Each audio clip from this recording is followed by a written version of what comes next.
There once was a land called Palestine, where Christians, Muslims and Jews lived fine. In the 1800s it was ruled by the Ottoman Empire.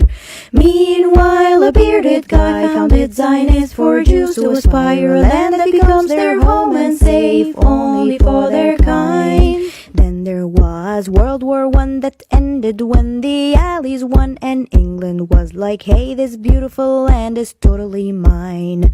Still the name was Palestine, even though it was colonized, and a promise for a Zionist state was made by a man that had no right. Then more and more Jews arrived seeking refuge, and that's alright until their plan to steal the land was no longer to hide. The year was 1948 when Israel bullied its way into a state. Thousands of Palestinians fled their homes to survive. No right for return, no right for a home, no right to fight for the land that they owned. Israel expanded more and more into an apartheid.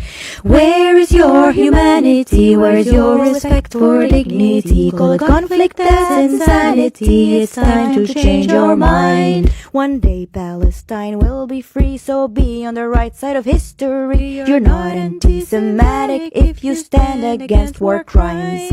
Don't be brainwashed by the news. Now you can see for yourself the truth. Learn about the story of Palestine.